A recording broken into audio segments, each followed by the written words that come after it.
अंकों की कहानी, वक्त गुरु सुशील की जुबानी। आपका हार्दिक स्वागत है और अभिनंदन। आजकल हम बात कर रहे हैं कि डेट ऑफ बर्थ से क्या हम ये जान सकते हैं कि हमें किस फील्ड में ज्यादा सफलता मिलेगी, यानी कि हमें किस फील्ड में, किस व्यवसाय में, किस प्रोफेशन में जाना चाहिए। जी हाँ, हम में से बहुत से लोगों की इच्छा होती है कि हम विदेश जाएं और विदेश में जाकर के स्थायी रूप से बस जाएं। आपकी इच्छा अवश्य पूरी हो सकती है यदि आपके बर्थ चार्ट में ये 3 नंबर हैं, 5, 6 और 4। न्यूमरोलॉजी की भाषा में इसे राजयोग भी कहते हैं, जो कि 4, 5, 6 कहलाता है। ये राजयोग नंबर प्रथम है। इससे पहले हमने इसके बारे में बहुत बात की है।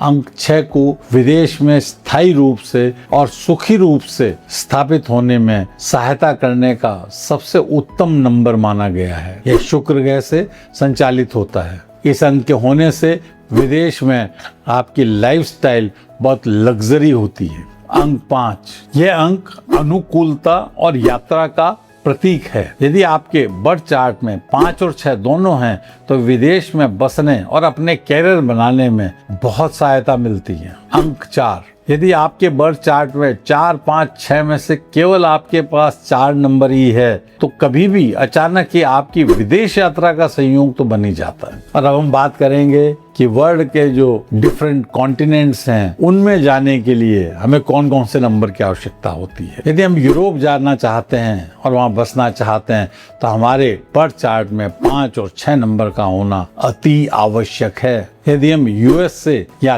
कनाडा में जाकर अपना जीवन बिताना चाहते हैं तो 4, 5, 6 के अलावा हमारे बर्थ चार्ट में 1 नंबर का होना भी आवश्यक है। यदि हम ऑस्ट्रेलिया या न्यूजीलैंड जाना चाहते हैं तो हमारे बर्थ चार्ट में 4, 5, 6 के अलावा 7 नंबर का होना भी जरूरी है। यदि हम एशियन कंट्रीज में पूर्ण रूप से स्थापित होना चाहते हैं तो 4, 5, 6 के अलावा 1, 2, 8 नंबर का होना भी आवश्यक है। यदि हम अफ्रीका में जाकर सेटल होना चाहते हैं तो 4, 5, 6 के अलावा हमें 3 और 9 नंबर की भी आवश्यकता होगी। आप स्वयं अपने बर्थ चार्ट में देखिए कि आपके बर्थ चार्ट में कौन कौन से नंबर हैं और आप विश्व के किस कॉन्टिनेंट में जाकर अपने आप को स्थापित कर सकते हैं। आपका दिन शुभ हो। धन्यवाद। नमस्कार।